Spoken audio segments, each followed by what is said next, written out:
Okay, welcome everyone to today's show.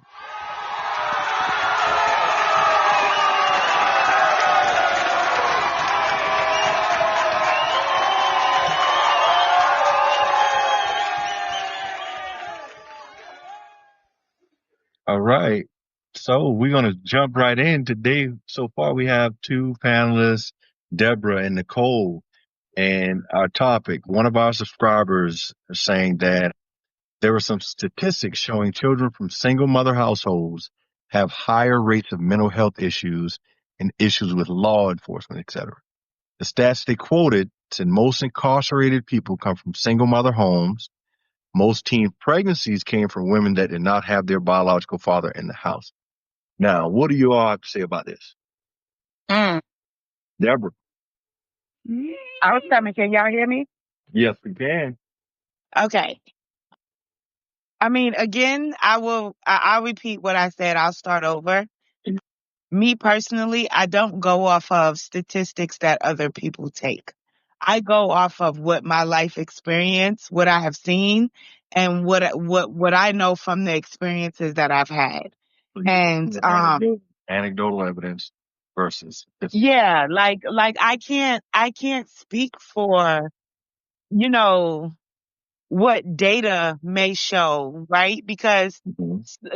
certain things in a person's life could be one way in one moment where it may not have been that way in the whole moment of their life. So, you know, maybe they grew up in a two-parent household, but at the time that they became pregnant, it was no longer a two-parent household, right? So maybe they did have that experience. Maybe they had that father. Maybe their father was still active in their life, but he just wasn't still married to their mom.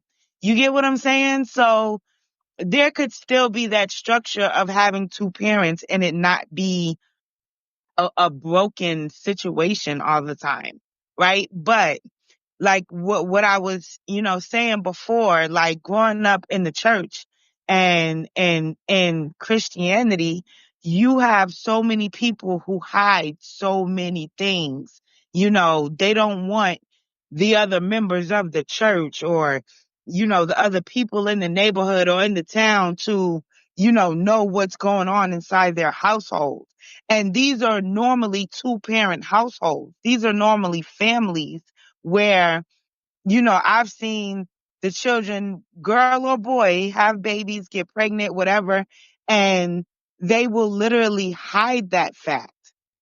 So how is there any correct statistics when you have people out here sending children away to go, have babies, in convents and things like this, so that it was never, or in a small town to their sister, so that no one ever knew they were pregnant, so that you get what I'm saying? Like you can't have clear data when these are the type of things that really go on in life a lot of times. well, but if that's all they have to go by, you understand why that's what they're using. Right. Right. But that's also why I say I don't go off of what, societal statistics are. I go off of what I've seen in my life because your statistics may not be right. You're just going off of what you may see on a piece of paper or what you may gather from data that you're collecting, but you don't really know the ins and outs of that situation. What that paper says at that moment when you collect that data may not be what the situation was as a whole. So That's how are all you they have really to go by. collecting? You understand why that's what they're using. I do. I get it. But that's also why I don't trust it. That's also why I myself, I can't speak for anyone else, but Correct. why I myself don't go off of what, when people say, well, the statistics say, well, that's what statistics say, right? But my experience has taught me that it may be different than what statistics say. Well, for the sake of discussion, because that's the only data that we have, can we just address what this data says? I still don't agree. Okay, so you I don't disagree. agree because I came from a household where my mom and my dad divorced early. I was still young, like maybe 6, and None of the women in my family had babies before we were in our late 20s or early 30s. Like none of us, Okay. not one of us. We all had late babies. Like we all started late. And some of them are still going. But, Well, let me ask you you this. know, Do you know anyone that has been incarcerated? yeah, And plenty, what type of including home did myself. they come from? What type of home did they come from? Some came from single parent homes, Okay. but most of the people that I know that were incarcerated, Mm-hmm. take my best friends, for instance, a set of three brothers, right?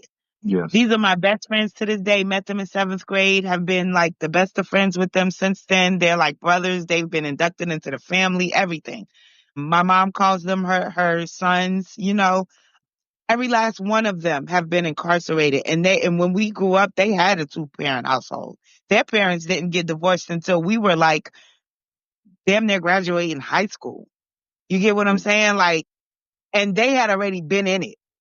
So they came from a two-parent household. They came from really being very, a very known family, a very wealthy family in Rochester where they were from. Even having that same family structure in Atlanta where I met them, and having that through the years of me knowing them from like 12, because that's when I met them, up until, let's say, 17, 18, 19. That's when their parents like really separated. But we were already so far into a certain type of lifestyle by that time. Like they had all been incarcerated, like at that point. And they were not from a single parent household. So you're saying you disagree with the stat, right? Is that your stance? I do. I do. Okay. Just want to know how you I feel do. about it. Nicole? Nicole, how do you feel about it? As far as the what the stats say,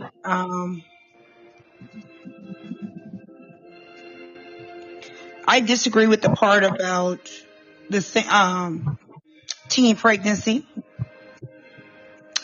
and I kind of relate to the part of incarceration. Elaborate, please. Yeah, I was just going to say elaborate. I mean, a lot of folks that I know, say for instance, I have a son that's incarcerated. My only son is incarcerated, finishing up. My son dad, his dad was there, but he pretty much is. I mean, so many folks that I know personally who have been incarcerated was raised in single parent, a single parent home. As far as teen pregnancy, no. To me, it seems like they get pregnant when they have both mom and dad.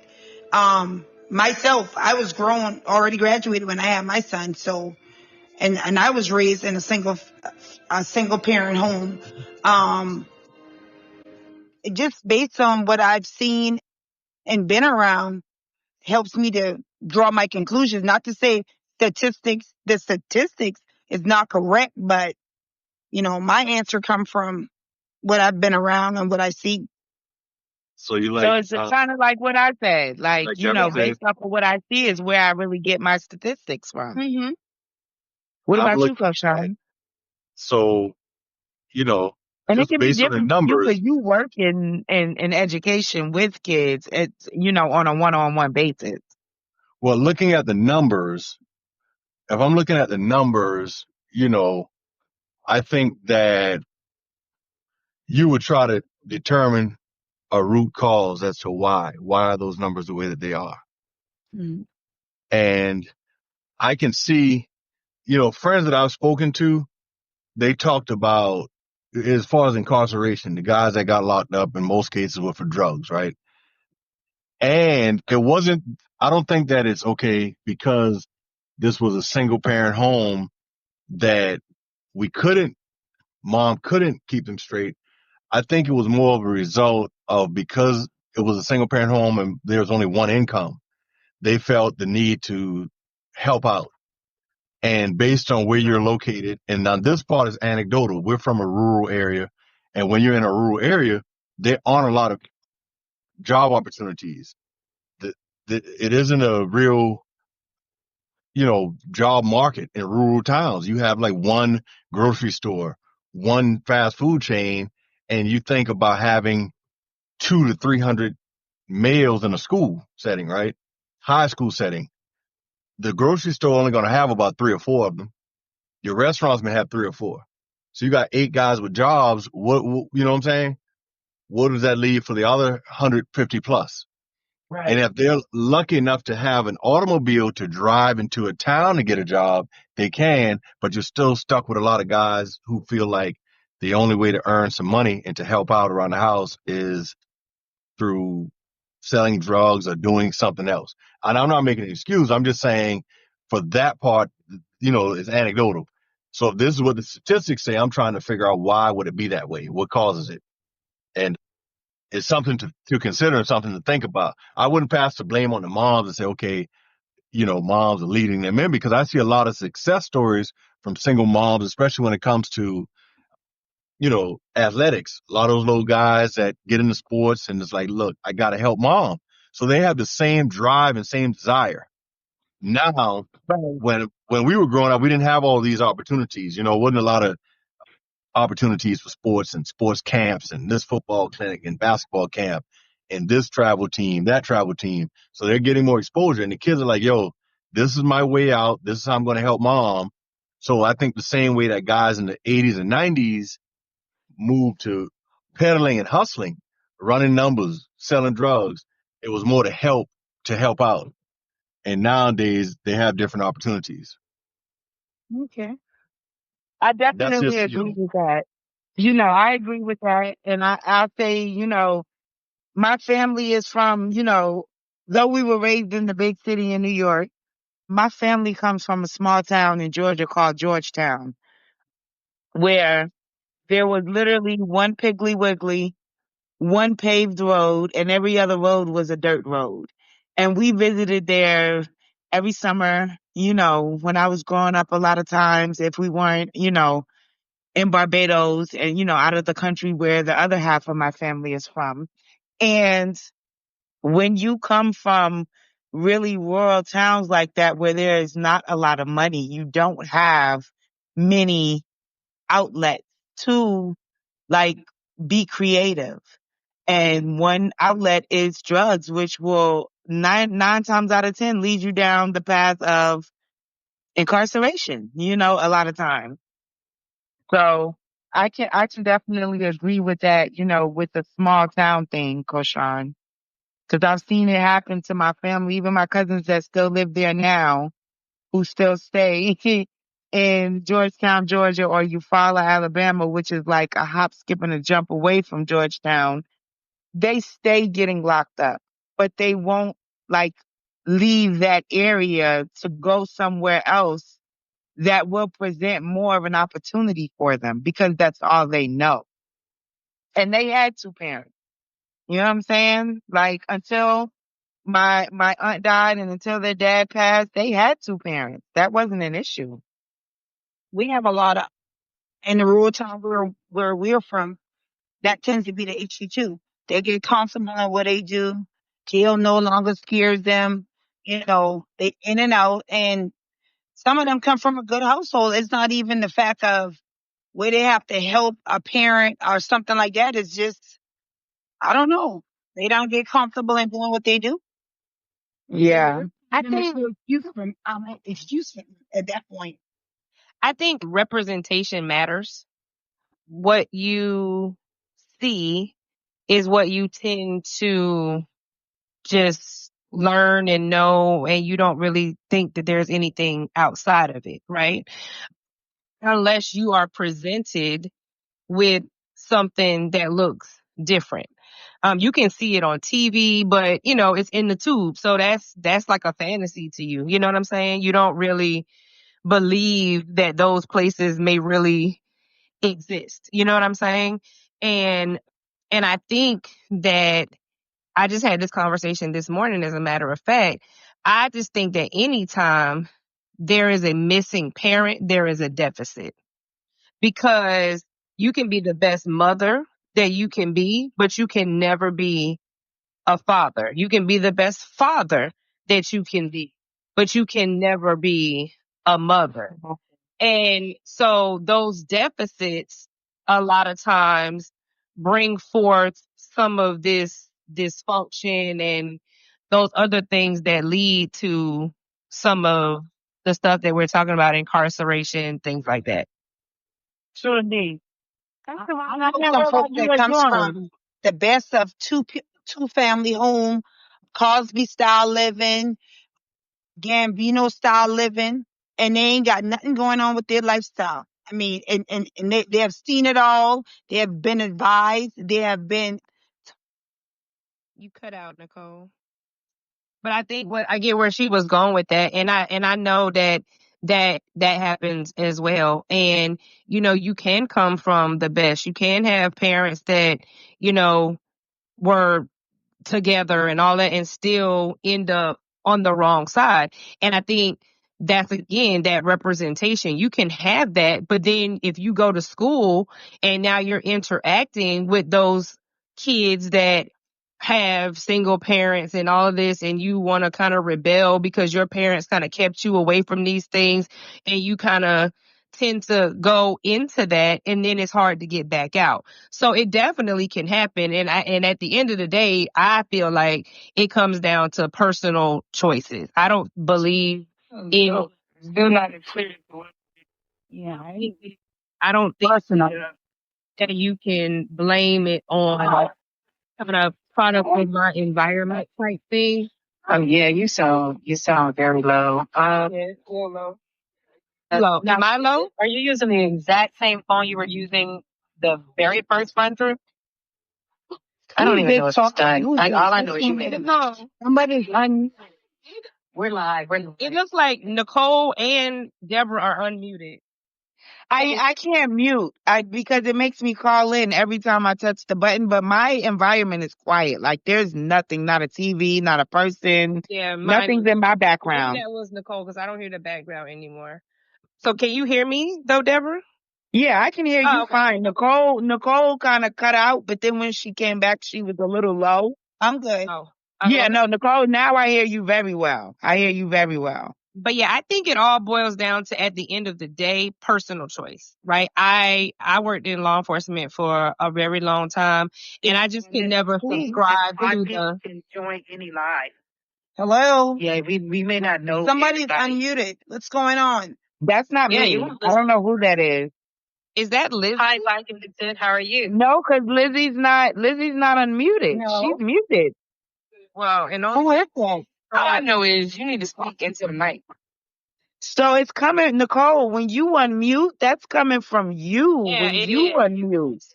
No, baby, there's nobody in here with me. But like you just unmuted and there was another voice that was talking like while you were saying, no, baby, there's no one in here with me. Like there was another voice that was talking. So every time you unmute, Nicole, something, I don't know what it is, but something's happening. Yeah. So, Liz, we would like to hear what you have to say about our topic, Liz. You hear it now? I'm going to assume where you guys are in the conversation because I wasn't here. So, just to give you a quick recap and for our late listeners, Deborah and Nicole both said that for the sake of discussion, they would rather use anecdotal experiences and evidence versus the statistical data, which is cool. My approach was, if I accept the statistical data, I'm trying to find a cause to it. And all I contributed was, as far as the incarceration thing, that maybe, the kids are trying to find a means to an end, like to help mom out. We have a single mother, one income. I need to help mom. This is the only option available, right? Based on location. You're talking about kids being incarcerated. Oh, I didn't address the teen pregnancy. I didn't address the teen pregnancy because from that it talked about their biological father was either not in the home or an actor of having some issues. And I never considered really from that angle what causes it. And in a lot of instances, I think it's kind of cultural because some people accept it. Some people are like, hey, it's not a big deal, not a problem. And then we look at our aunts and uncles and like, wait a minute, when grandma turned 75, my oldest uncle was 60, our grandparents were having kids at 14, 15. So it's like, what made it a bad thing? And of course, now it's like, well, at least get out of school first to have the child. But I think, there are a lot of factors that would contribute to how we view it and how we look at it. I never looked at it from that perspective. So I would definitely like to look at some more data. But we want to hear what you have to say about it. Well, I find that the problem with anecdotal data is that we get our facts from what we see. And how we grew up and what we grew up around is what we saw. Now, the way I grew up in a middle class to upper middle class neighborhood. So, number one, I didn't see a lot of people going to jail. And number two, those that did, they came from single mother homes. That just might have just been how it was. I don't know. That's what I saw. So if I were to go off anecdotal data, then I would say, yeah, single moms are horrible and their kids all go to jail and their kids get pregnant.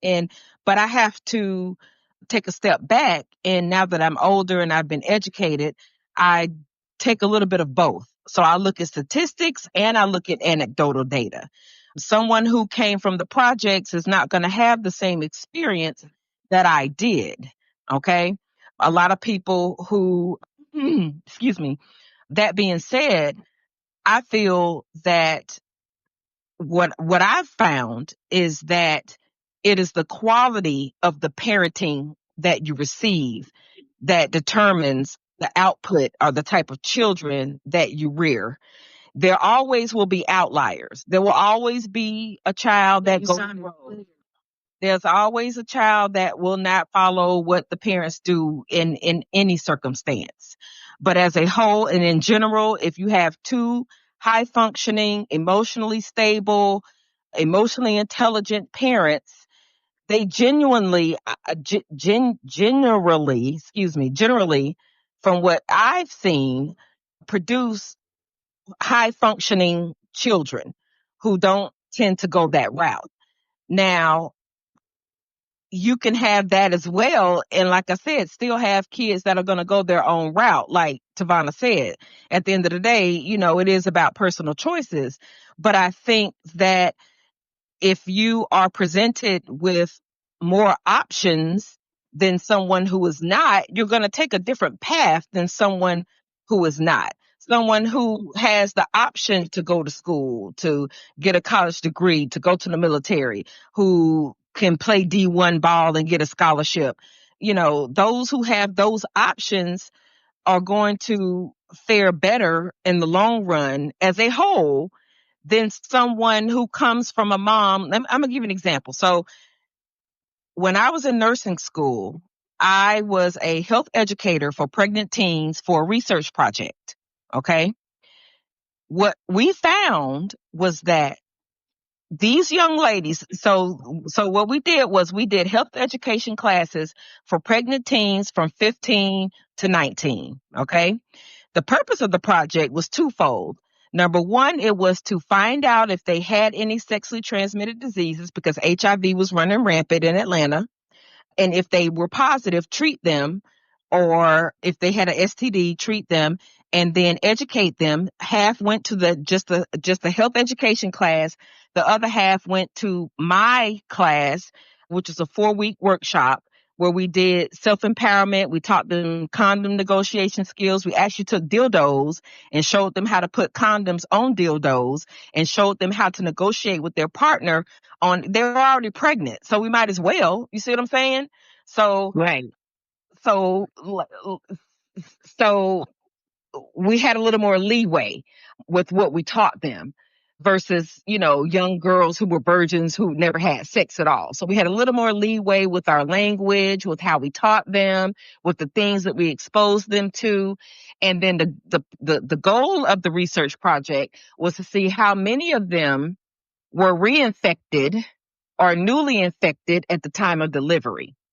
What we found was that most of them came from single mother homes. Most of them spent 80% of their time in front of the television. And this is before cell phones. This was in 2000. Okay.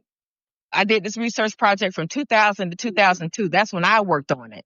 It went longer than that. It's still going, I think. But, and because we had them fill out this questionnaire before we even separated them into groups. And so there were several different things that we were looking at. And what we found, like I said, was what I already told you. We also found that most of them were impregnated by men that were older than them by 3 or 5 years or more. I had one young lady who was 18, pregnant by a 35-year-old for her third time. She first got pregnant by him at 15. Her mother was a crackhead. She had 5 siblings.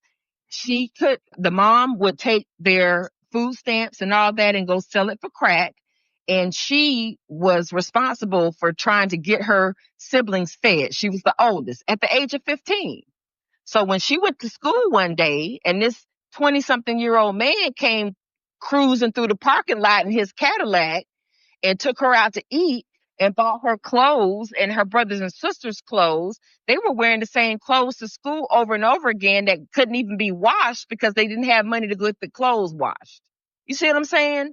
So I learned then that everyone doesn't come from the same background, but there's certain fundamental things that you need to be a successful person in life and to not be a victim of predators.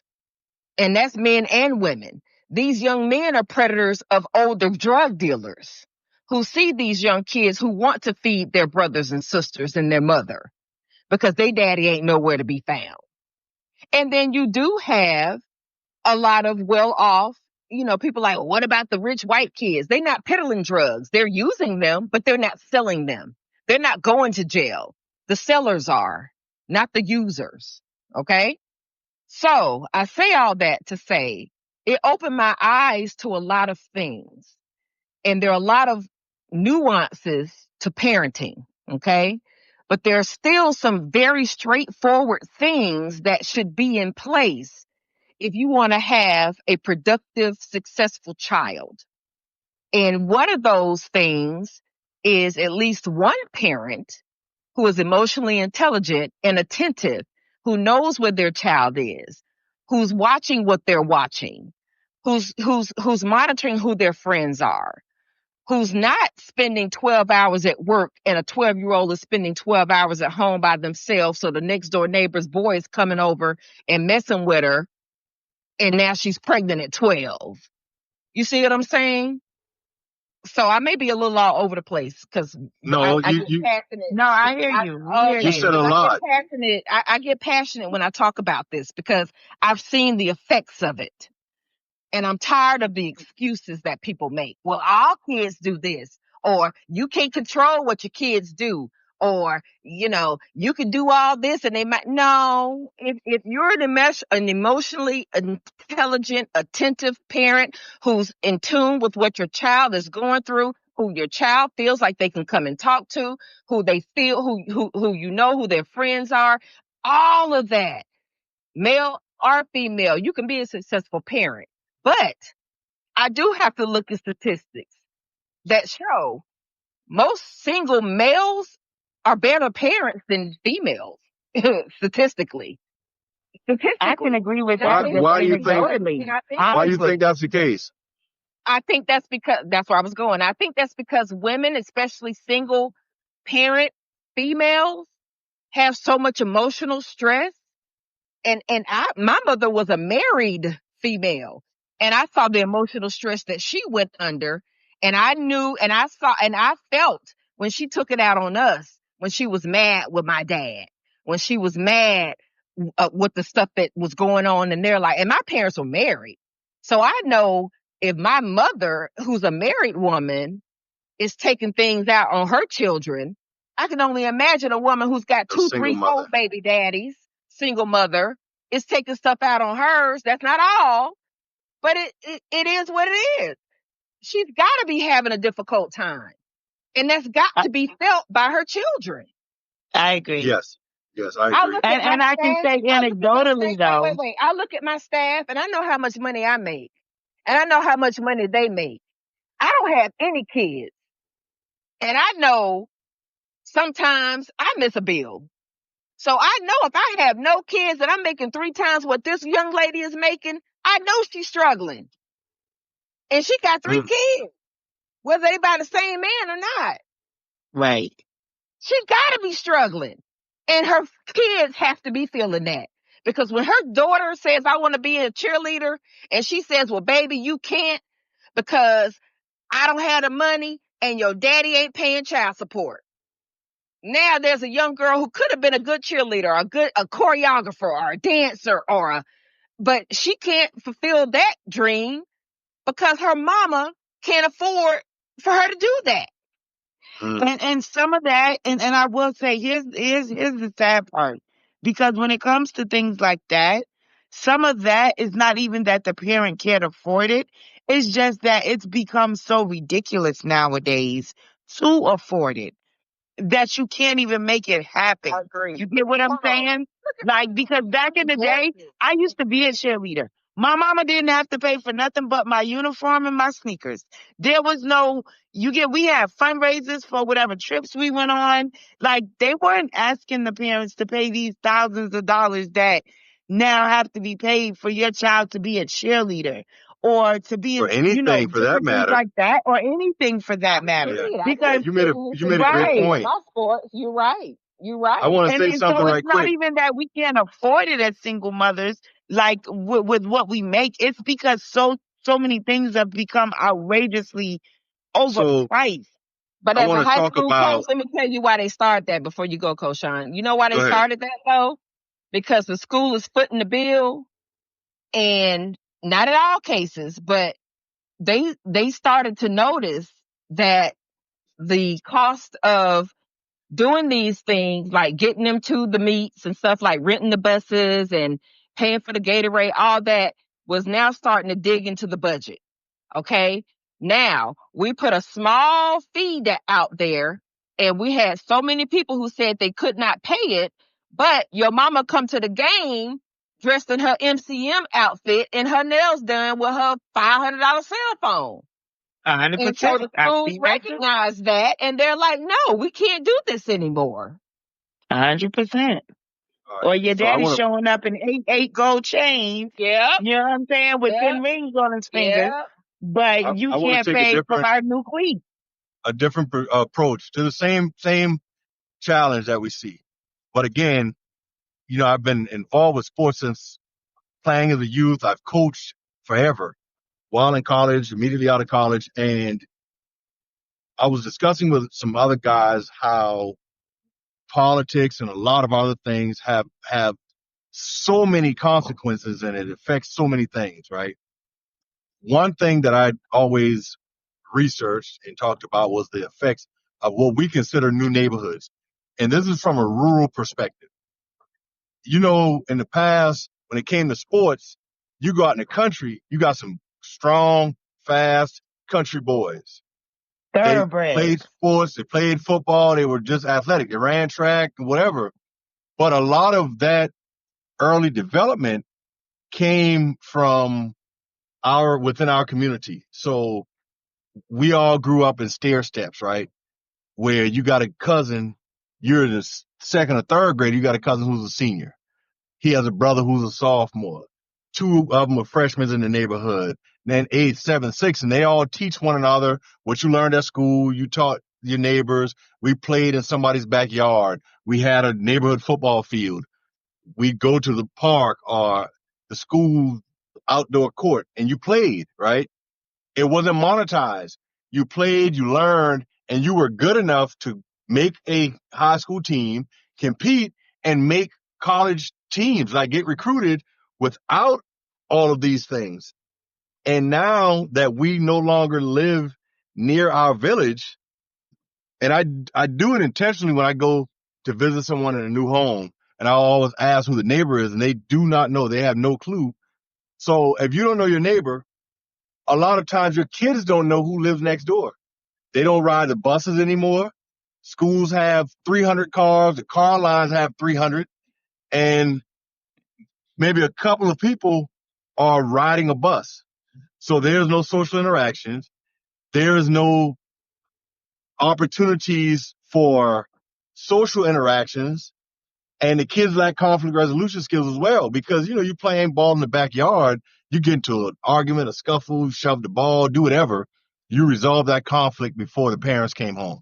Because if they caught you all fussing or fighting, then you couldn't play again the next day. So you learn those skills. Now that opportunity is no longer existent.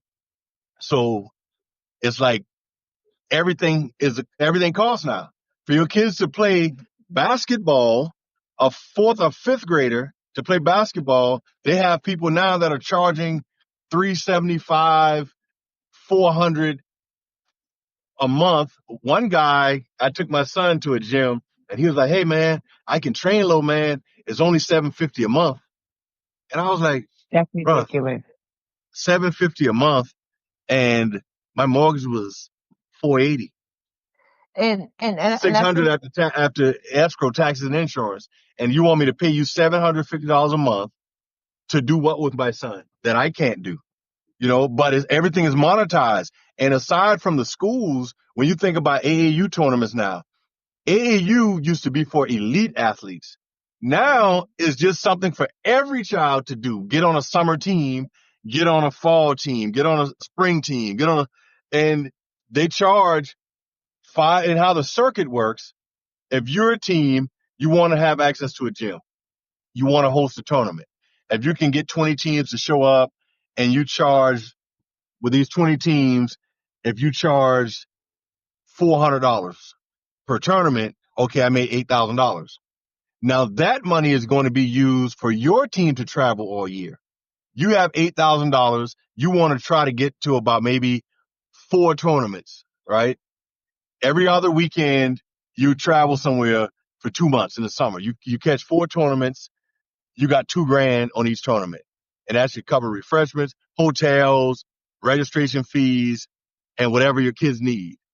So in theory, it's decent, but that's too expensive for a lot of kids. And like one of you alluded to earlier, you could have a kid with so much potential, but if mom is working just to keep the lights on and pay her bills, how can we expect her to pay a few $100s for every tournament? How can we expect her to spend $200 on sneakers for basketball when she struggled to get clothing for school?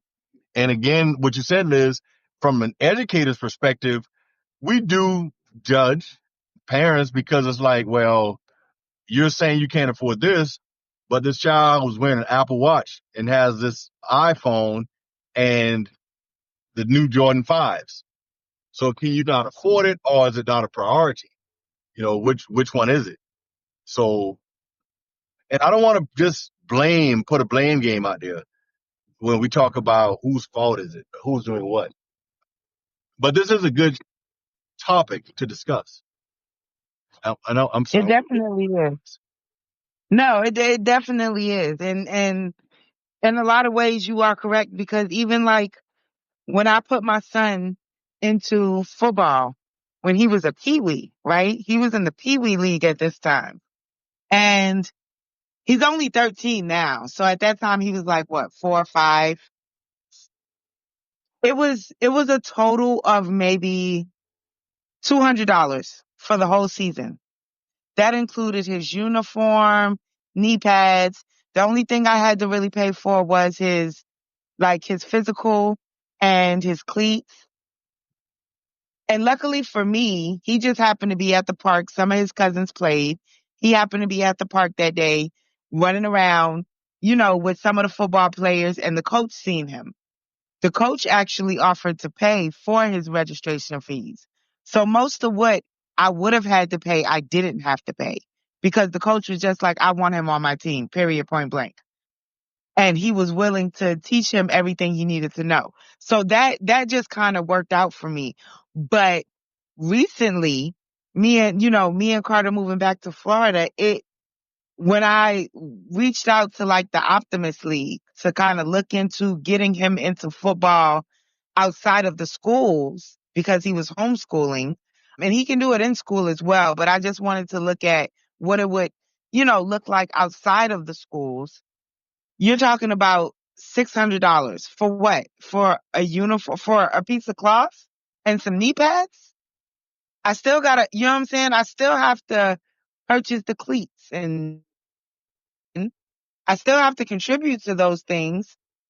As a team mom, there's a day when we go out here to practice or to a game where all snacks like that are on me, because it rotates to kind of alleviate it for everybody else. So to think just a couple of years of a difference, it goes from $200 to $600. And that's really on the low end of what I've heard.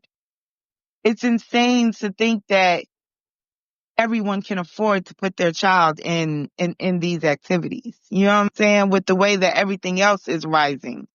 Welcome to a capitalistic society. Right. At the end of the day, it's all about how much money, the profit. It's all about profit in a capitalistic society. And, you know, in all fairness, now I'm not sure if that's with the school or with a Parks and Recreation or a private league or whatever. I don't know how football works. I coach track. But in track, we have club and we have high school. And I coach both. And my club, luckily, we have a base. Well, we've been around for 40 years. So we have a reputation. And so we charge enough to pay for uniforms, entry fees, and that's basically it. You're going to have to pay for travel. But when I ran for the same club that I now coach for, you paid your entry fee, and there was so many of us that ran and we did another thing. Don't send me no more good, what's it called? Good popcorn. I'm so sick of that. But anyway, Girl. I digress. Like, I don't want no more popcorn. Or chocolate for that matter. Okay, so I don't know how it works with football, but I know with track, it's changed over the years, and that parents have to come out of their pocket more, because not only are they paying us the registration fee and the uniform fee and the entry fees, but you got to pay for your own travel. Whereas when I ran, there was a pool of parents, about 50 of us on the team. I only have I don't even like for my team to go over 12 or 13 people, just because I don't want to deal with them.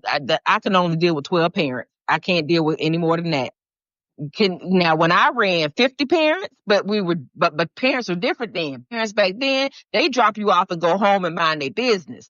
Parents now, they want to stay at track, they want to stay at practice and try to tell you how to coach and coach the patient, coach the athlete while you trying to coach. It's been plenty of times I've had to, tell parents, like, okay, like, I need you to back up a little bit.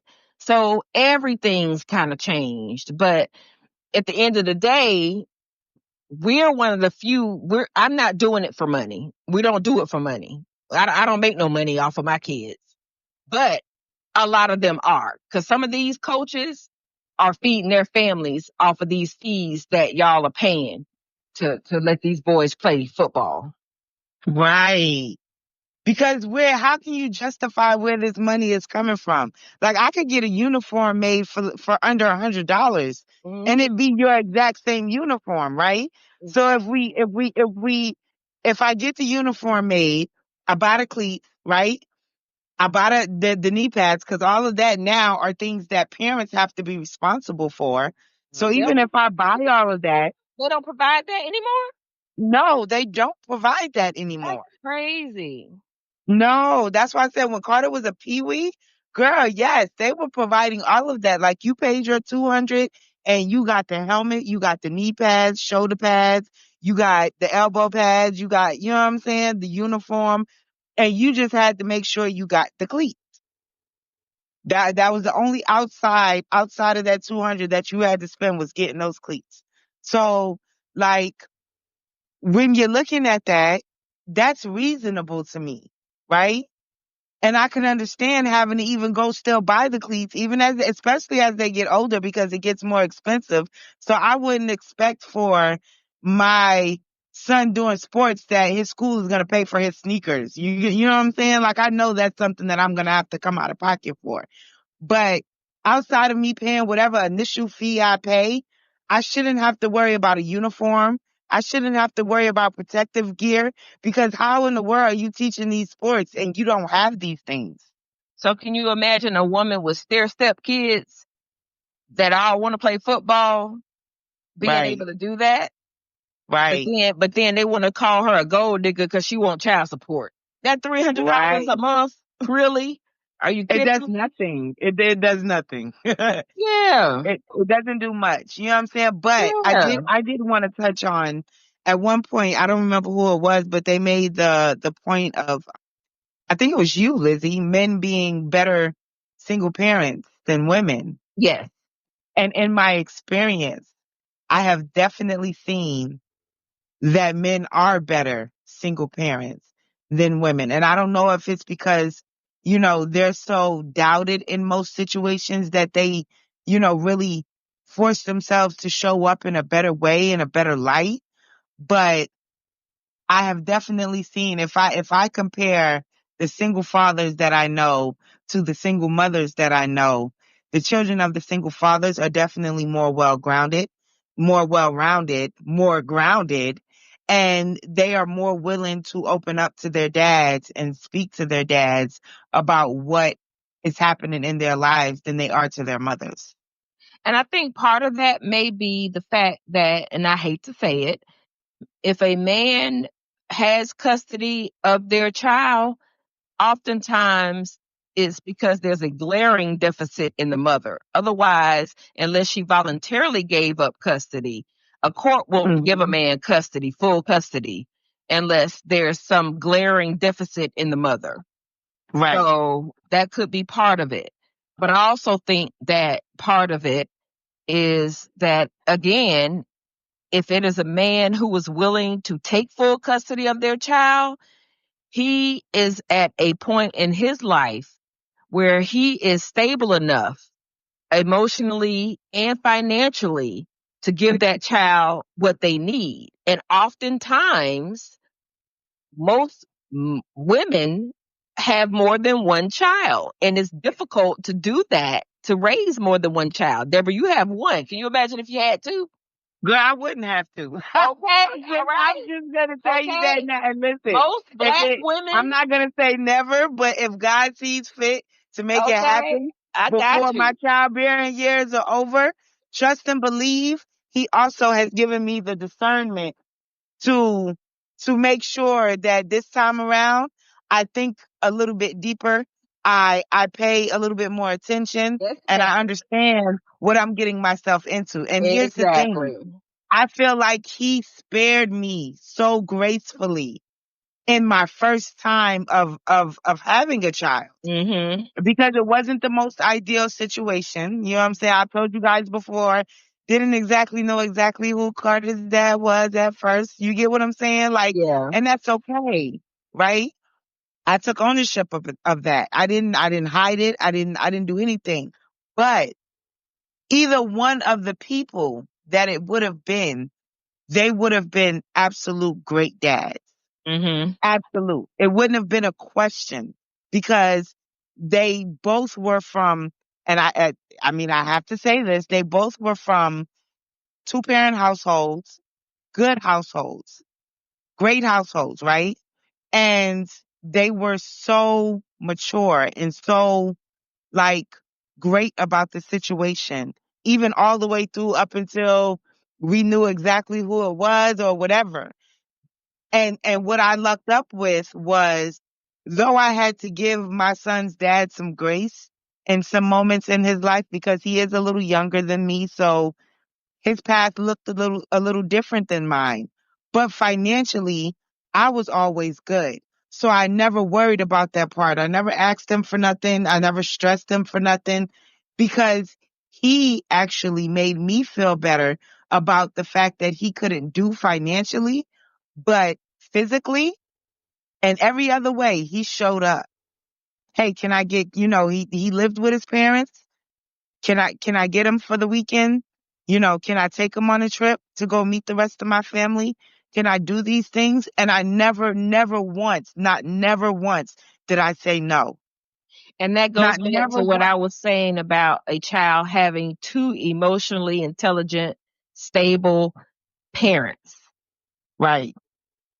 Most people Never don't have once have that. I neglected Most people don't him have that. of anything that he's ever asked for Carter. Whether he could, even right now in this moment, I'll be honest, in this moment, when I moved here to Florida and I told him I was moving and I was, taking my son with me, he was coming with me. He was like, I can't right now, like, give you money on a regular basis to do that. He was like, if he's living with me, I'm good. But in order, like, I really can't take money out of this household to send it to you. And I said to him, I said, don't worry about it. Like, you're good. He's good. Mhm. But just know that when it comes to you wanting to see him and you wanting to get him, that is on you. And that's the only thing that I'm going to ask that you do. So whenever you want him, you make that happen and that's it. But outside of that, he's good. He's gravy. And that's just how we do it right now. You know what I'm saying? I don't get nothing from him. But do I need it? No. Do I? Sometimes yes. If I'm going to be honest, sometimes yes. But can I survive without it? Yes. Will I be okay? Yes. Because I know sooner or later he's going to come a call and, hey, I'm gonna come. Can I meet you somewhere to exchange Carter? Can I get him? Can we, or, I got a plane ticket for him. Can you get him to the airport for me? It's no issue. And I know here comes my break, right? Mhm. Now I get to have a break. And when he's with him, he doesn't ask me for anything. But most people aren't. They don't have. They're not that mature, Yeah. unfortunately, and that's the problem. You know, I was about to say something. I forgot what it was. It'll come back to me. It's all right. It will. It will.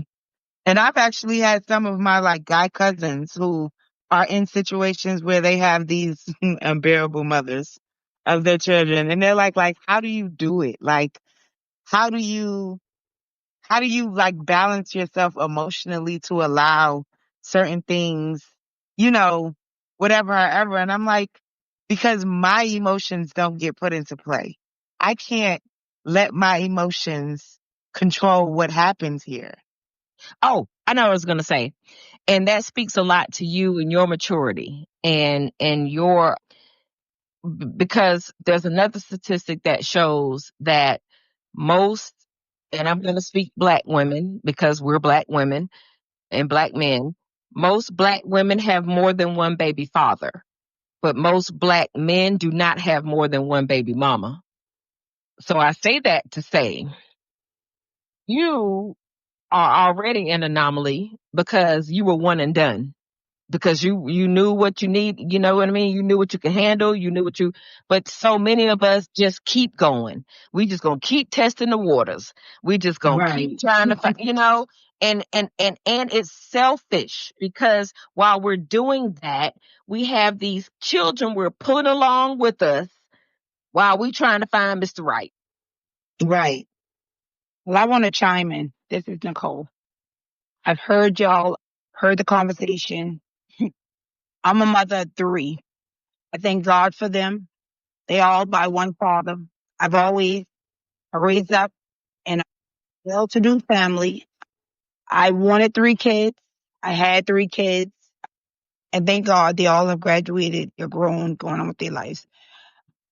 When I had my kids, I'm glad I had them in the era that I had them. I had a son playing football. I had a daughter running track. I had another little one in girls and boys club. I had dentist appointment, doctor's appointment, my regular work. But by the grace of God, I am thankful for my children. I can't say it was hard because I've always had the family support of my mom and my dad, but I've always had a decent income, whereas they never lacked anything. I'm not a perfect mom, but there's a lot of things that I put on the back burner because I decided to have kids at the age that I decided to have them, which I was already out of school when I had when I had my son. I graduated pregnant. 2 years later, I had my daughter. 8 years later, I had my third daughter. So to hear the cost, like how these people is charging, like my son got a full scholarship to college from football. My daughter, when she ran track, like they had a bus. I don't even remember buying anything, probably her tennis shoes and padding. When Manesia went to the Boys and Girls Club, I think it was like $50 for the whole school, for the whole summer. And all they asked that, the parents rotate and bring snacks to the Girls and Boys Club in Charlotte. So to hear what parents are paying now, I also agree with the multiple dads, Liz. I have an issue with that.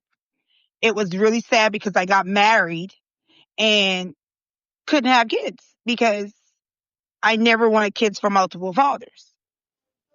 Don't make me any different than nobody else. That was just my clause. My kids, my son, he's doing time. He decided to take his own route. And he tells me that all the time. He's like, it's nothing that you did, Mom. I waited until I got grown. Like, they waited until they got grown. So I don't beat myself up for anything that I did. Never had them around multiple men because me and their dad was together like 16 and a half years. When I left their dad, I was married I was married for 10 and a half years, but with my husband for a total of 12 and a half years. So, I guess different people have different experiences, why things happen or how things happen, but I don't regret any moments of As you shouldn't. bringing my kids. They dad, after we separated, he decided that, I don't know, some of these guys have this thing. If I'm not with the mom, I'm not going to do for the kids.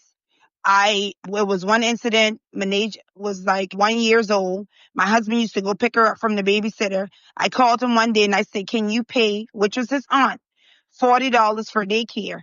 He said, oh, she don't babysit for me. She babysit for you. I went down to child support. I think I was granted like $650 a month for 3 kids. Never, never, ever in a month that I ever received $650. I never pushed the issue. I never did the reviews because I know my income versus his income. He always got in a position where his money didn't report or he wanted to be paid under the table to hide from the child support people. And now my kids is of age. None of them want to be bothered with him. I know it affects my girls because I've always had my dad in my life. So I know that has a bearing on them. And they're these highly independent young ladies in which I tell them, yeah, you can be independent to a certain point, but you do need a male. And don't shut that out because your dad wasn't there for you. Don't Yeah. don't punish your lifestyle. But me saying it is, it's easy to say because I had my dad versus them not having their dad. I'm saying it. I'm trying my best to cover all aspects of their life, telling them about boys. But here again, I'm not a man. So I really can't sit down and have that talk with them, but I'm doing the best that I can. So let me ask you a question. Has it been stressful for you? It was maybe certain times, like I said, my support system was so good. I I've had times where it was, and I probably think that I was, I could get around it, whereas they didn't see. But as far as them wanting things and couldn't get things, no, I didn't have that stress. Okay. I just had the script. I think my big script came from, you got these kids, you know that they're your kids, and you don't want to take a part in their life. And here it is when you do decide to do it, they come around, you lie, you don't come pick them up. Here I am explaining. I just got tired of it and I pretty much shared it down. I said, if you show up in my driveway, then I'll get them dressed. But don't tell them you coming. I don't want to hear any plans because the plans at that point was just devastating. Every time, I'm getting them all prepared, haircut, hairdo, because you ain't going around nobody, your dad. You're So not can going you anywhere. imagine as the child how hard that is, how hurtful that is? I Like, know. if That's it what I hurts said. you, I can't imagine how much it hurt them. Yeah, and just like I say, especially my girls. Now, my boy, he told me a long time ago. He said, "Mom, you got to understand the fella." That's how he talk. He said he talks like an old man. He said you got to understand him. You can't make somebody do what they don't want to do. You know, we never lack for nothing, so he say. But that's not what his sisters them are saying. He's saying this because boys, they pretty much they got their mom. They're really good. But then what he ended up getting involved in as he got older was the same thing his dad did. So I couldn't, it bothered me because here you got a 4-year scholarship, you're a supervisor at FedEx, nice union job. He tells me the money is coming in slow. He turns up almost a big hustler in Charlotte that I knew nothing about. Why? So can And I you ask saw you the this? road your dad went down. So can I ask you this then? Mm-hmm. So then, to my point, can we agree that again, it takes two stable, emotionally Yeah, intelligent, yeah. responsible parents to raise healthy children? Yeah. 100%. Okay. All right. In the village. I don't think this.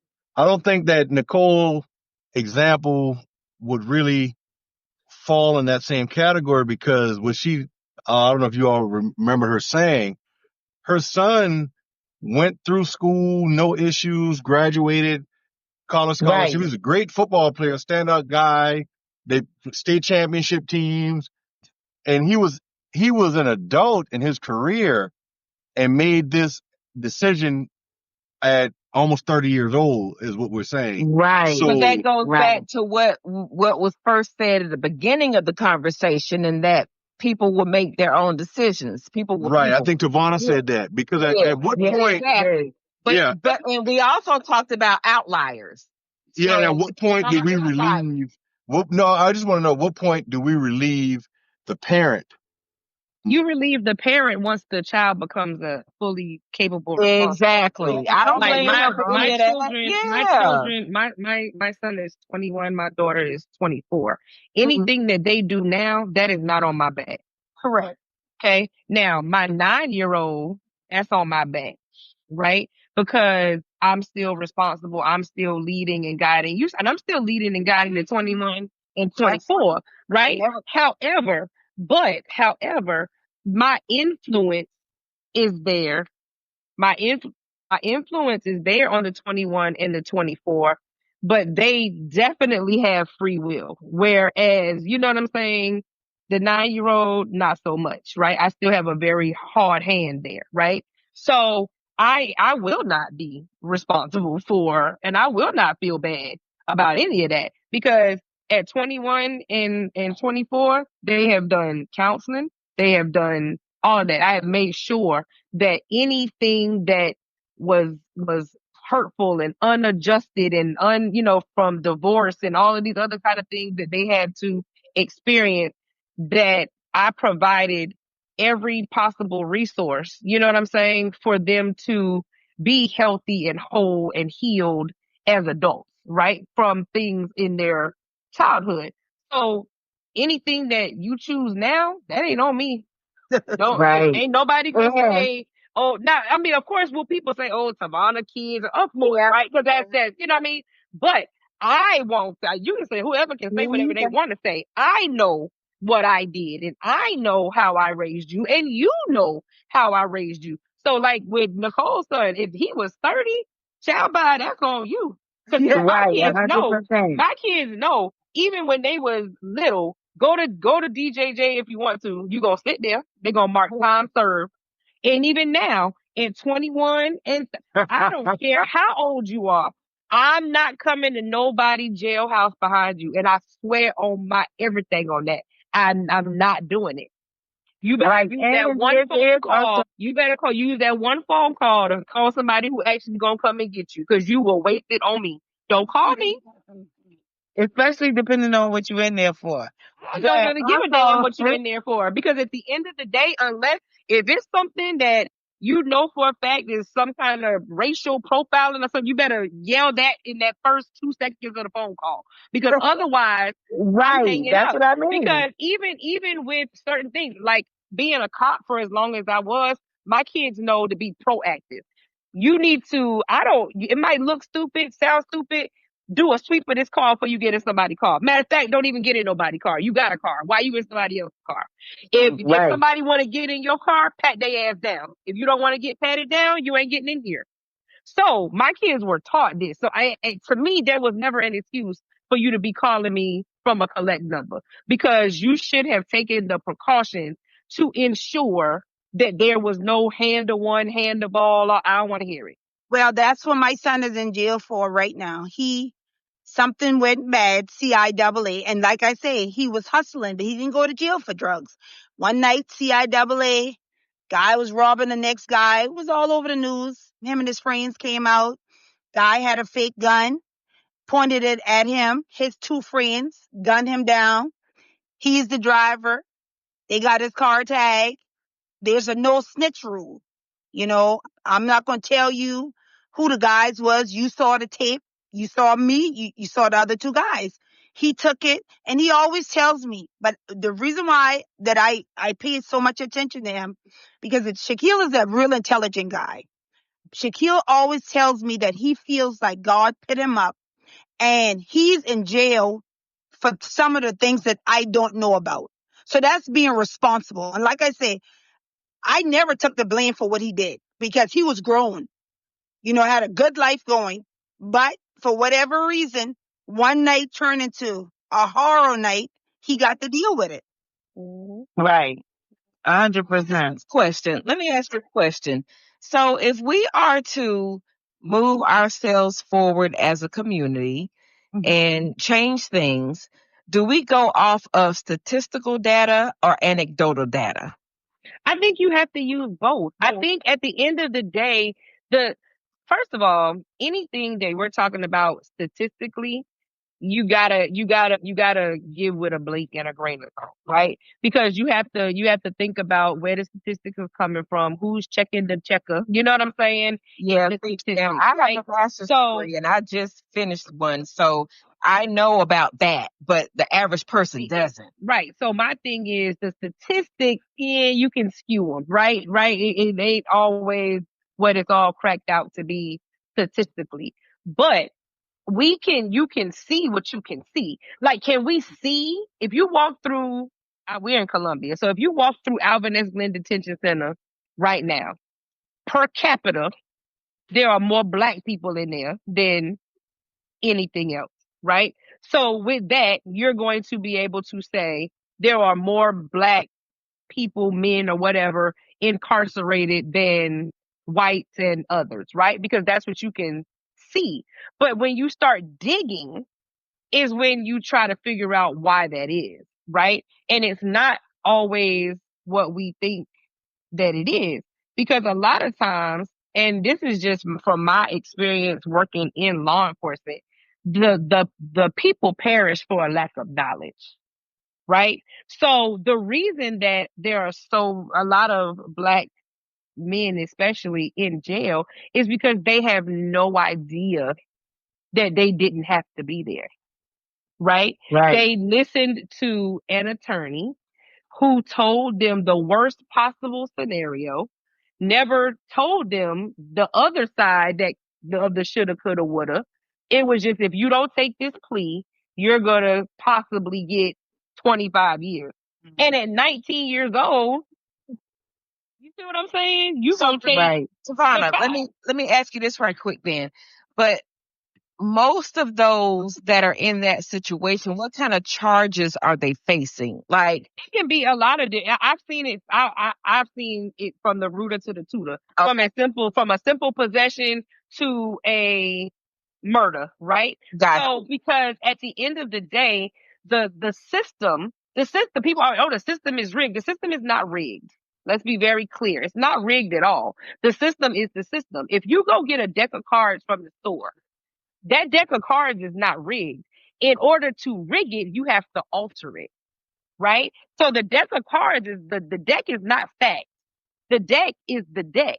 You knew that selling drugs was wrong.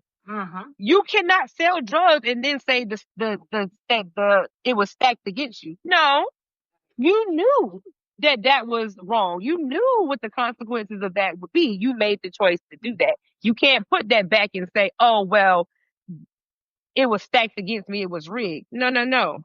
So, But the amount of time you get for it, the amount of time you get for it, again, it's all about what you believe and what they let you believe, right? Because right? if you go sit into a courtroom and you have to understand everything that's taken into consideration, it is not just based on race. It is not just based on whatever. It is based on a lot of different factors because I have literally watched a white person and a black person with the exact same crime get two different things. But That's why voting is important. the reason why that is, though, is you have to take into consideration all of the factors. If white boy A, this is his first offense, black boy A, this is also his first offense, but white boy A can come in there and say, I already have a job and I have a support system and my family is going to help me, da da da da da da da. And black boy A comes in there, no job, ain't trying to go to school. You know what I'm saying? Mama and them saying, I ain't helping them do nothing.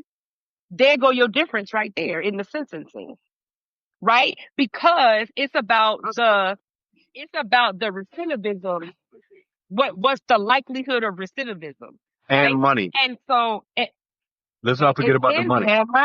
And money, yeah. Right? Because again, if you have, again, but that's all part of the judge, again, if you've never sat in a courtroom, you wouldn't know these things. There's a gamut of questions that a judge asks before sentencing is done. There's a bunch of questions that are asked before sentencing is placed. Do you have this? Do you have that? Who's here to speak on your behalf? Can you do that? You know what I'm saying? And all of that is taken into consideration with that sentence. But that's the stuff that you don't hear. All you will hear on TV is black boy A and black boy and white boy A did the same crime and black boy A got more time. That's all you're going to hear. They're not going to tell you why. Right. You see what I'm saying? So these are the things that, again, we as a people always, oh, look at they holding us down. No, let's learn how the system really works. Let's actually pay attention because everything is hidden in plain sight. The South Carolina Code of Laws, you can pull it up on your computer right now and you'll know every single law in the entire state and every single consequence for everything that you could possibly do. But because we don't know these things, we don't know that there's a minimum and maximum sentence. You could be looking at a minimum of 2 years and a maximum of 25. And if the lawyer comes in there and only tells you the maximum, would your decision have been different if they said the minimum was 2? Definitely. Probably. But everything works together in the system. The prosecutor, the judges, the legal system, the criminal justice system is no different than any other system in America. It's no different than the healthcare system. Everybody works together in the healthcare system. The hospitals, the pharmacies, everybody is working together. Why, when you go to the hospital for the slightest of things, they want to give you a damn $20 Motrin? Because for every prescription that is written, there's some kickback. For every x-ray that is taken, there's some kickback. That don't even really hurt that bad, but they're ready to give you an x-ray. It's the same thing. It works. The systems work the same way. And unless you know that, and unless you are privy to that. I want to piggyback on what you're saying. And that's something to consider as well when we talk about who is incarcerated. And we have to think about the different factors. So if a single mother child gets arrested and she's trying to pay her rent or pay for an attorney. Which can she afford? Her car note or an attorney? So then that child is being represented by a public defender who's probably, fresh out of law school. They don't have a lot And of has a caseload of cases. 200 people. So they 200 have a lot of people. cases.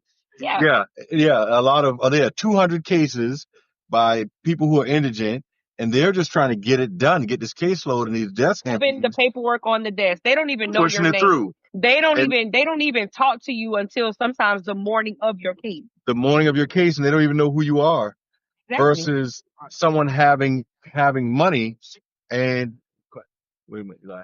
And having money, and you can have a paid attorney to the point where you don't even have to show up to court.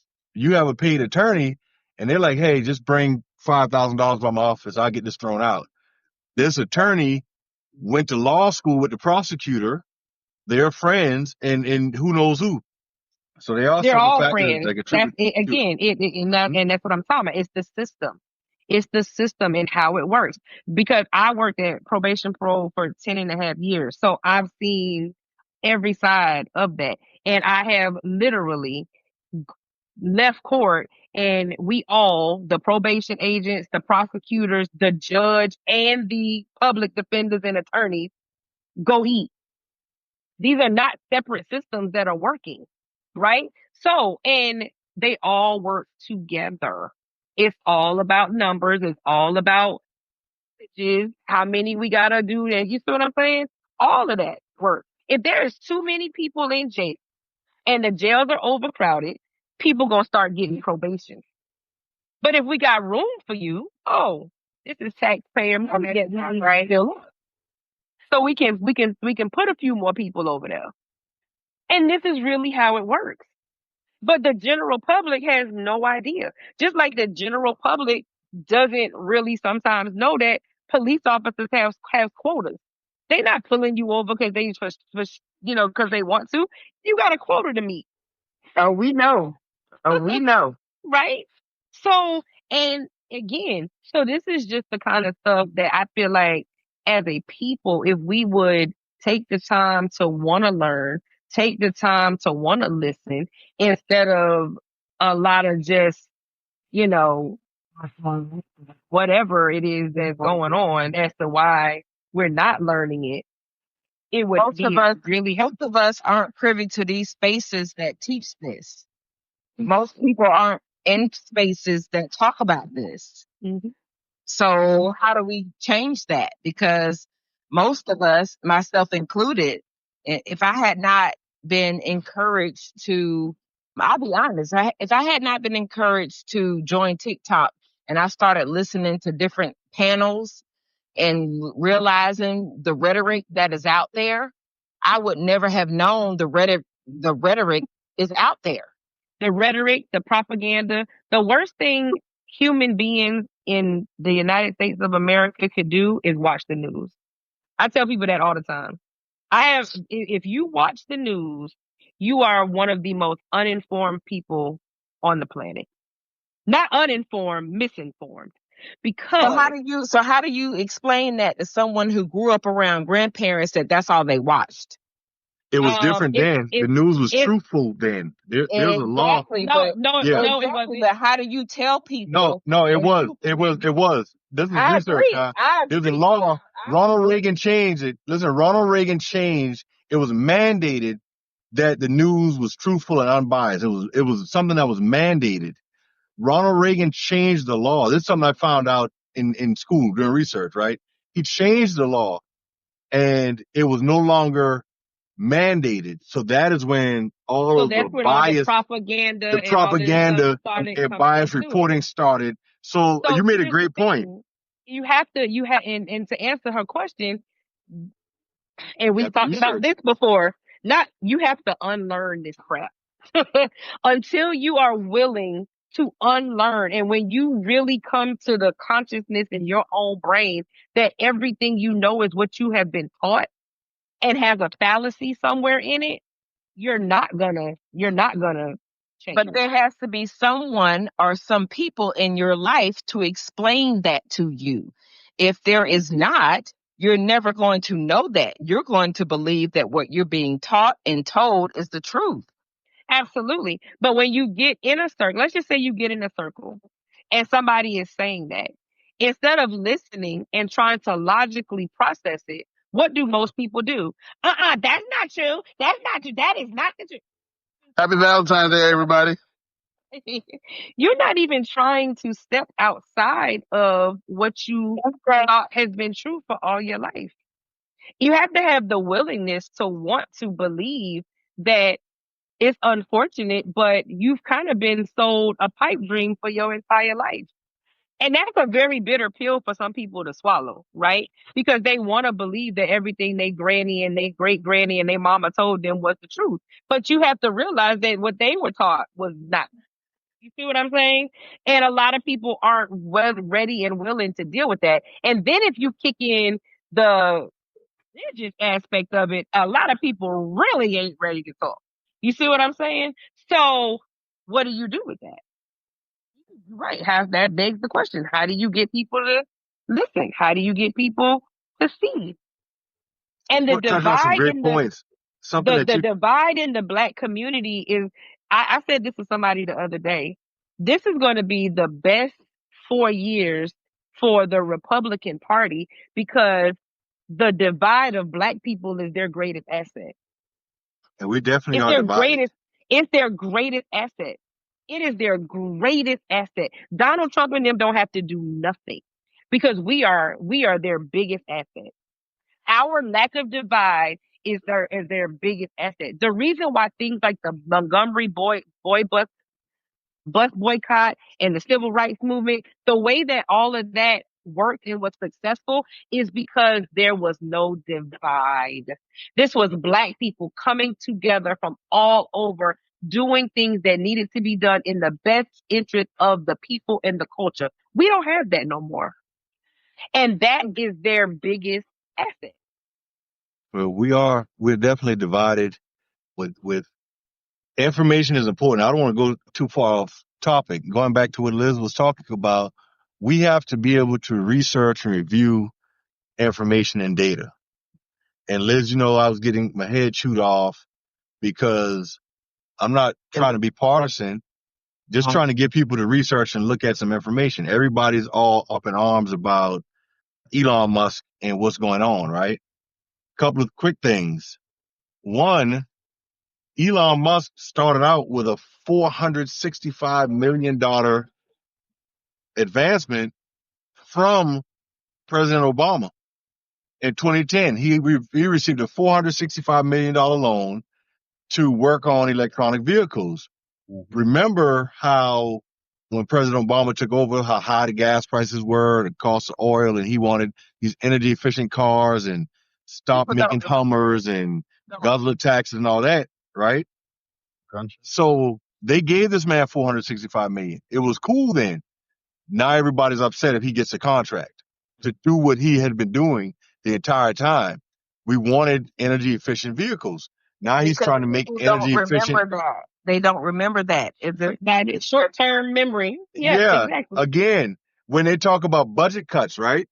Now this hit home to us because I'm from Charleston and all of my uncles worked at the shipyard.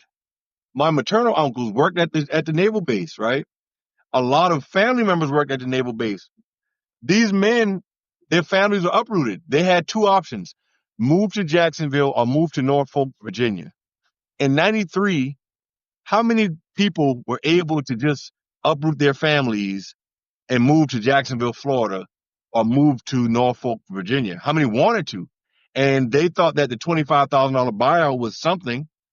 They accepted the buyout and thought they could find another job, and everybody started going to the private sector. Now we're trying to work at Bosch, at Cummins, at Holston, like different companies in that industrial complex. So in the end, and this can be fact checked and researched, in the end, when Bill Clinton did this, there were 426,000 jobs lost. So everybody's upset saying that Trump sent out letters to 50,000, 100,000. I With got Bill one. Clinton and Al Gore, there was I got one. 426,000. You received the letter, Tank? Yeah, but they told me yesterday, hey, we're not going to accept your resignation though. What did they say? Shit. They gave us the 12, they extended it was supposed to be what, last week? But they extended it to the 12th. So what you're It's facing now They'll pay you for 8 months. But for listen, 8 month salary is a lot. Well, guys were getting paid 25 grand, which was about 6 months back then in the 90s. Most of them were making about $50,000, $60,000, right? But when this occurred, Tank, you were probably like in the 5th or 6th grade. I would not have expected you to be informed then unless you had a family member affected by it, right? yeah. But we lost 15,000 employees just with the Charleston Naval Base. 15,000 Yeah, cause my daddy went from there to the weapon. He went from the naval base to the weapon station. to the weapon station. Some tried to go to the weapon station. Some went up to Sumter. Others just whatever they can find. And They a lot of them went to the VA too. And they in the kept, VA. yeah. The people who had technical jobs, IT and stuff, they went to the VA, but they laid off 6,000 civilian employees, 9,000 military personnel. Imagine the economic impact when you have 15,000 government employees leave the Charleston area. All of the gas stations, the hotels, everything. Spruill ain't built up yet. Spruill ain't rebuilt yet. And Spruill never rebuilt. Rivers Avenue looks like a ghost town when that was the booming area. And luckily, what Bill Clinton wanted to do was let's privatize it, right? Because let's be honest. Let's be honest. There is a lot of waste with the government. True. There's a lot of waste with the government. We went out to the Savannah River nuclear site, and the guys joke about it. And with the government, it takes 5 people to change a light bulb. Hey man, chill out, man.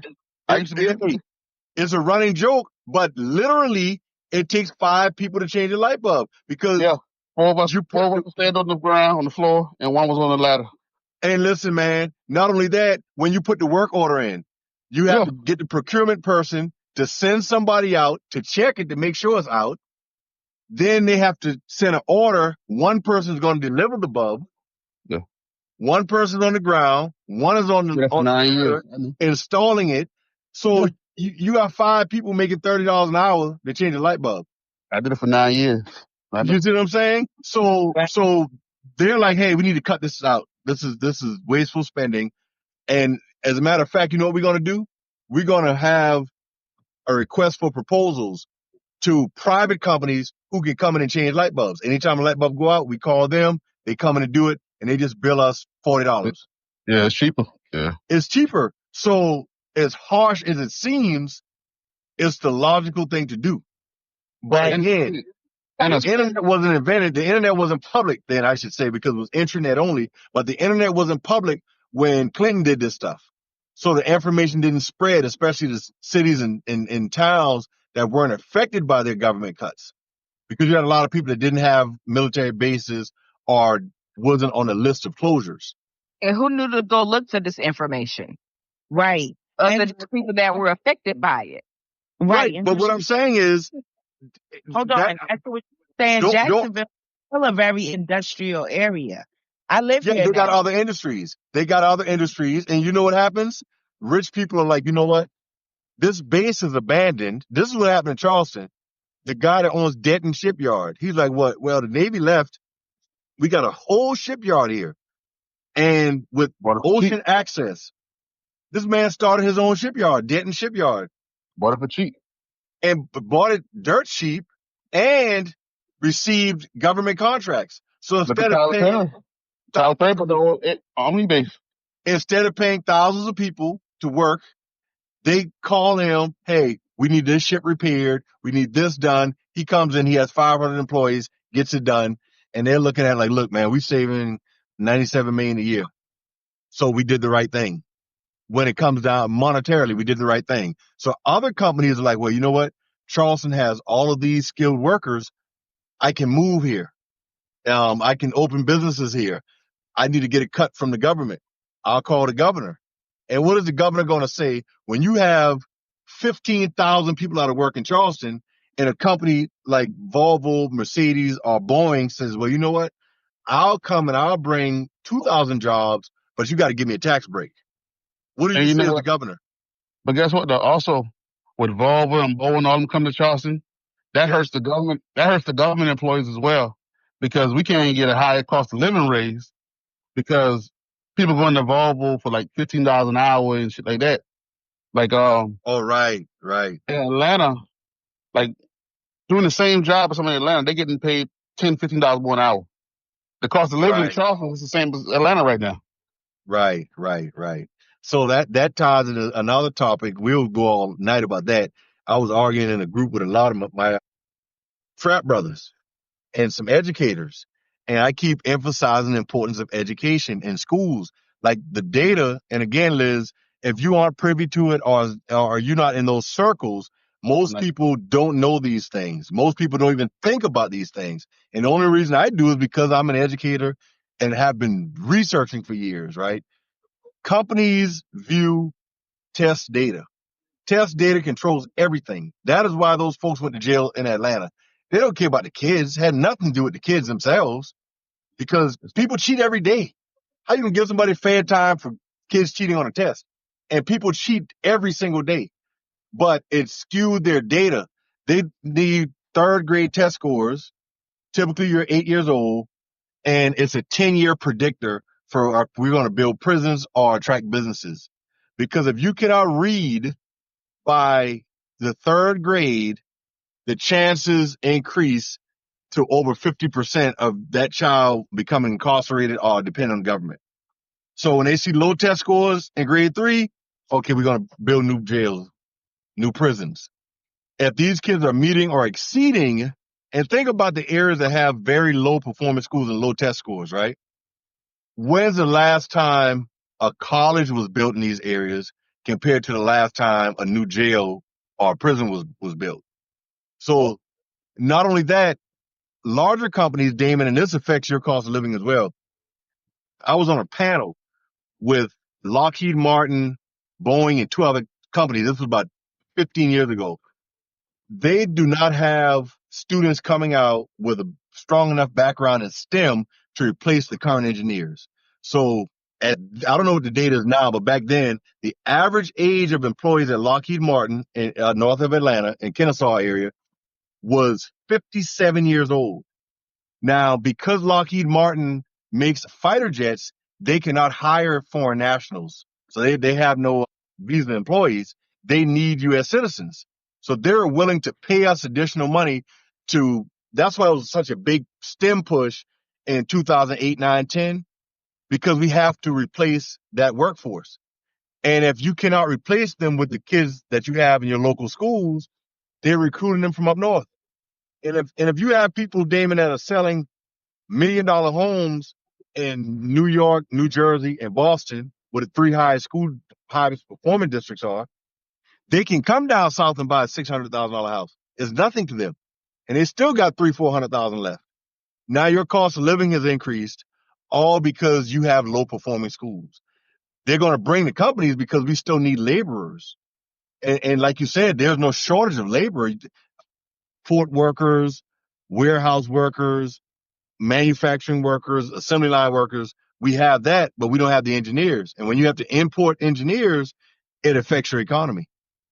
And I don't know how we got on this talking about the impact of single moms. We had a good topic that we started with. Who's going to reel us back in? You are.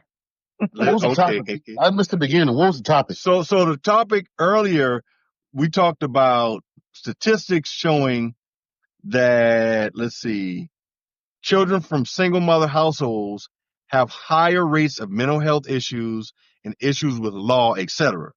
The stats they quoted said most incarcerated people come from single mother homes. Most teen pregnancies came from women that did not have their biological father in the home. Do you agree with those stats? I want to hear from you all. Do you agree with those stats? And if so, what do you think the root causes are? And if you disagree, tell us why. Robin, Tank, anyone we haven't heard from? I blame his mama. Do you agree with the Goodbye. stats, first off? Go to bed, Tank. I blame the mama. Robin, do you agree with those My daughter look stats? at me. Stats? Yeah. You can't argue stats in a sense. So some of the things that were said earlier, Tank, just so that you can just be aware. Like I myself you know, I don't go off of just what stats say Mm. because there's also what's the word Savannah used? It's also where do you get them stats from? What do No, you no. survey? What's the A word? Asshole. No. Be quiet, Tank. As whatever that A word was, but that type of data, like my experience, right? With my Anecdotal. experience, yes, anecdotal. Thank you. I Yeah, couldn't think of anecdotal. it. So anecdotal data, right? Like so, Savannah and Lizzie and were saying that you have to kind of use both. You have to go off and you can go off anecdotal, but you also have to go off of, statistical.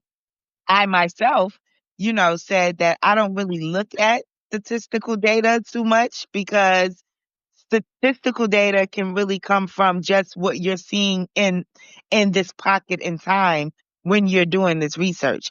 Whereas what may be happening as a whole, in many different places can be very different than what your statistical data is saying. So me myself, I would rather go off of if I'm going to state something, it's going to be because of what I have experienced, and that's where my data is going to come from versus taking the word of someone who just took a poll or, did some research in a certain area at a certain point in time.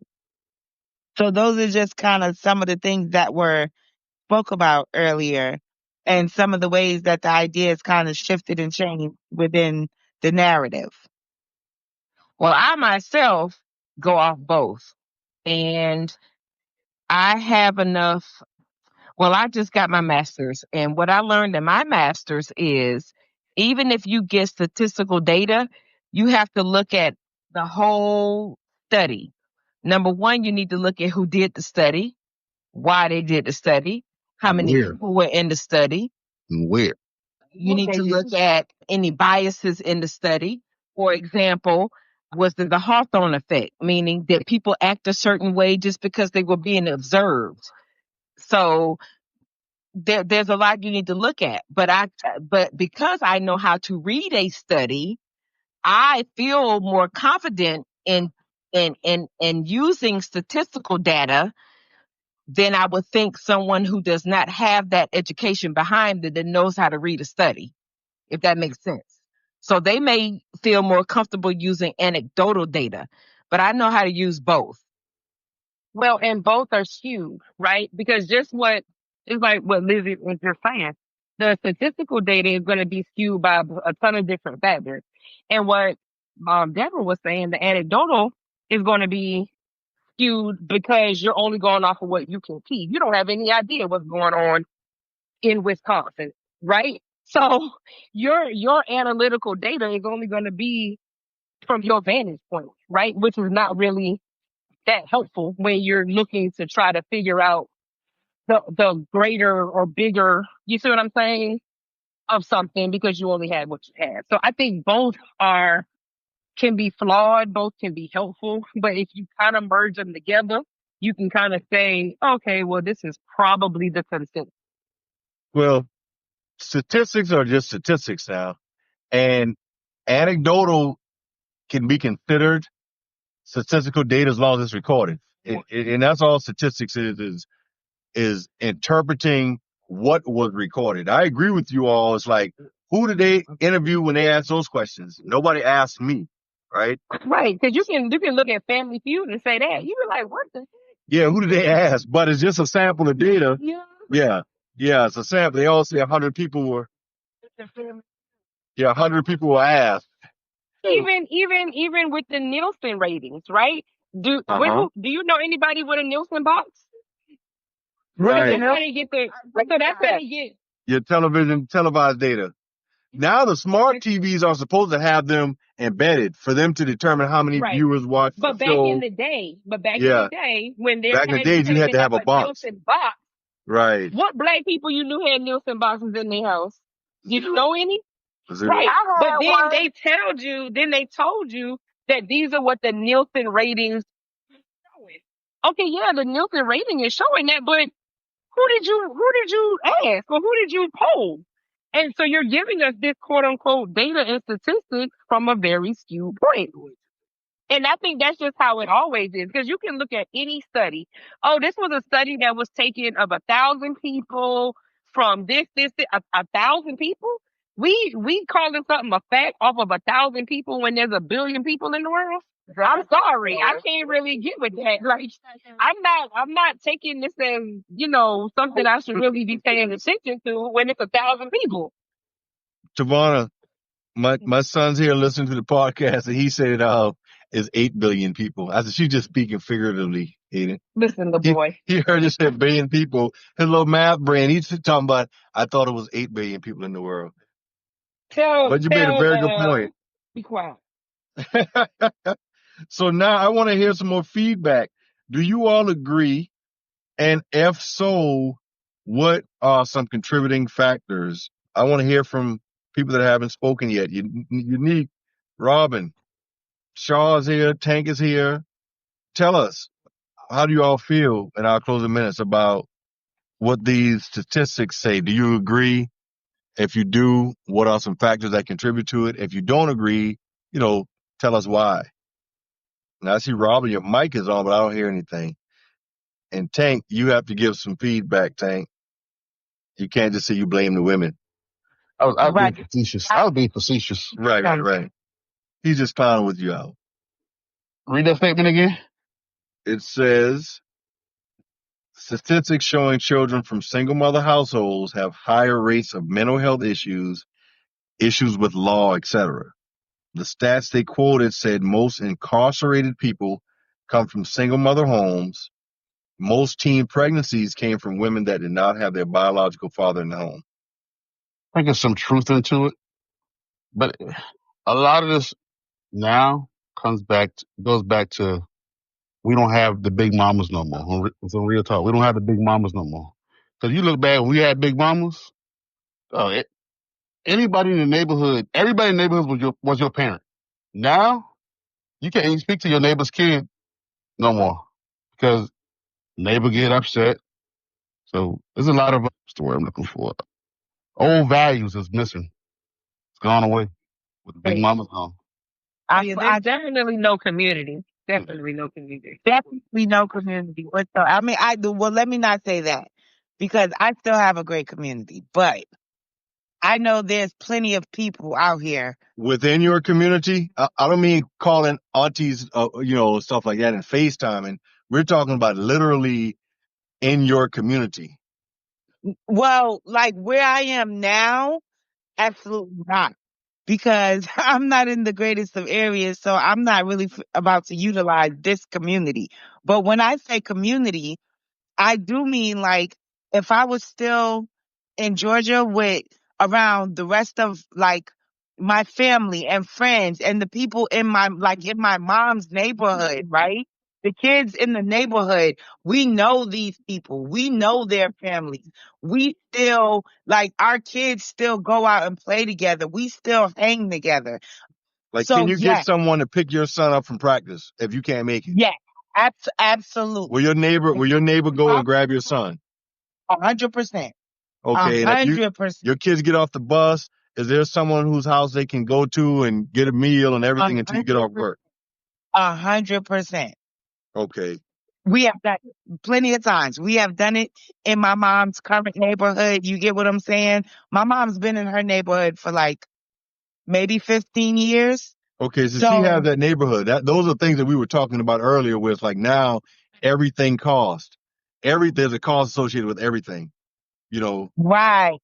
So she still lives in one of those neighborhoods where the neighbors really get to know each other. If a package is delivered to the wrong house, they're bringing it back. You get what I'm saying? Like, Deborah, I live in the same neighborhood that your mom lives in. I've lived in the same neighborhood for 40 years. And my immediate neighbors, 10 of my immediate neighbors have all been here at least 20 years, at least 20 years. So I think there's a lot to be said there. Right. But that is what we need. To stay in communities. It is needed. It definitely is needed for communities to have long-standing like family lineages and for those people to really get out and get to know one another. Like, one thing I will say, like, there's nothing that I can remember in my childhood that brought me joy more than living in New York and seeing the block parties, right? We used to have block parties where the police would literally come and put up those blue barriers to block off certain streets. And we would, like, everyone in the neighborhood would come out and party together and hang together. And there was never any problems, any 20 violence. seconds. Like, yeah, like, so those were experiences that I had growing up that 10 I wish seconds. we to this day. I wish we did. 10 We need to find a seconds. way to move. We need to find a way to move this to Facebook after we get done, man. Yeah, because it's 2 hours goes by so fast, man. We want to thank everybody.